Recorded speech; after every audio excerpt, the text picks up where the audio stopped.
বাংলাদেশের মধ্যে যেই সরকারি আসুক না কেন সেই সরকারের মোকাবিলা হয়ে আমি শুধু একটা কথাই বলবো, তাতে আমার জীবন তাতে কিচ্ছু যায় আসে না।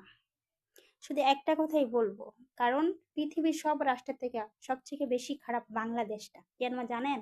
বাংলাদেশ খারাপ করার জন্য অপর মানুষ লাগে না, বাংলাদেশ খারাপ করার জন্য পাড়া প্রতিবেশী লাগে না।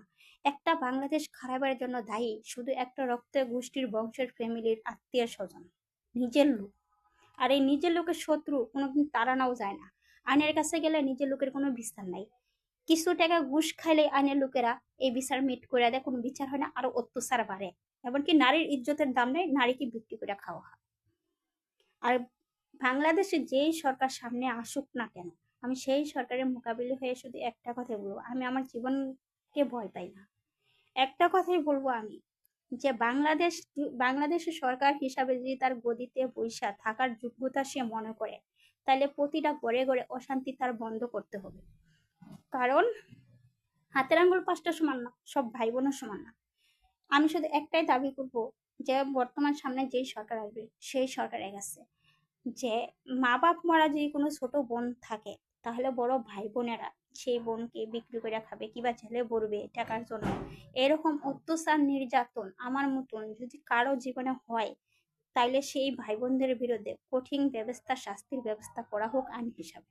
এখন তার সাথে আমার বড় ভাই বোনেরও বিচার হোক, কারণ আমি কোনো জায়গায় বিচার পাচ্ছি না। আর বাংলাদেশের মধ্যে সবথেকে নির্দিষ্ট খারাপ একটা দেশ আমি মনে করি, সেটা হলো বাংলাদেশ। আর এই দেশটার খারাপ করার জন্য কোনো অপর খারাপ না, কোনো পাড়া প্রতিবেশী খারাপ না, নিজের রক্ত গোষ্ঠী খারাপ। আর নিজের রক্ত গোষ্ঠীতে যদি এরকম একটা ফ্যামিলিতে বিচার হয়, হাজার ফ্যামিলি ভালো হয়ে আসে।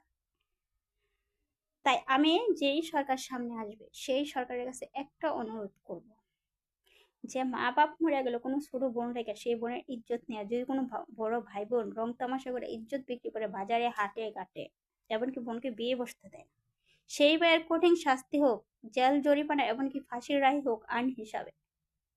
এবং তার সাথে সাথে আমার বড় ভাই বোনের হোক। এটা আমি বাংলাদেশ সরকারের কাছে দাবি করব। আর প্রতিটা ঘরে ঘরে যদি কোনো মা বাপ মারা ছোট বোন থাকে, বাংলাদেশ সরকার যেই আসবে সামনে, তার কাছে আমার একটাই অনুরোধ থাকবে, তার মোকাবেলা দ্বারা একটা কথাই বলবো, যে যদি কোনো ছোট বোন থাকে মা বাপ মারা কোনো ঘরে, যে বড় ভাই বোনের কাছে রেখা মা বাপ মারা গেছে, তাহলে সেই বড় ভাই বোনের কর্তব্য আইন পাশ করতে হবে বাংলাদেশে, যে ছোট বোন মা বাপ মারা বোনকে যখন 17 বছর বয়স হবে, তার সয় সম্মান দিয়ে ওকে মানসিক ভাবে বড় করা, সয় সম্মান দিয়ে, আর না হলে একটা রিস্কালোর হাতে উঠায় দিতে হবে। নারীর ইজ্জত, তাকে ইজ্জত দিতে হবে, তার সম্মান দিতে হবে বড় ভাই বোনদের, ছোট বোনকে।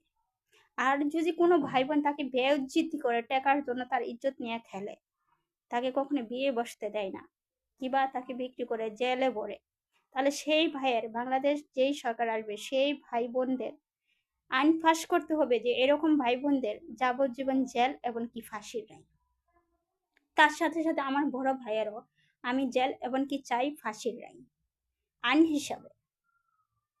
কারণ আইনের লোকেরা বাইরের বিচার করে, অপরের বিচার করে, কিন্তু নিজের ঘরের মধ্যে বোন বিক্রি করে খাচ্ছে, মাকে মাইরা ফেলাইতেছে,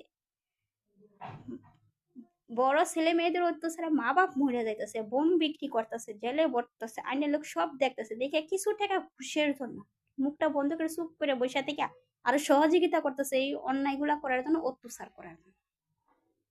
আর এই আইনের লোকগুলারও আমি চাই, যে সরকার বর্তমান সামনে আসবে এই আইনের লোকটি যেন একটু মানুষ হয়ে আসে। কারণ ওরা আইনের পোশাক পরছে একটা নারীর ইজ্জত রক্ষা করার জন্য, নারীর ইজ্জতটারে নিয়ে খেলার জন্য, কিন্তু কিছু টাকার জন্য সেই নারীর ইজ্জতটারে বাজারে হাটে ঘাটে বিলায় দেয়। যারা ইজ্জতটা নিয়ে খেলে নারীর, ওদের কোনো বিচার করে না কিছু টাকার জন্য। কিন্তু আমি চাই এই দেশে এরকম বিচার হোক, আর এরকম আইন নামুক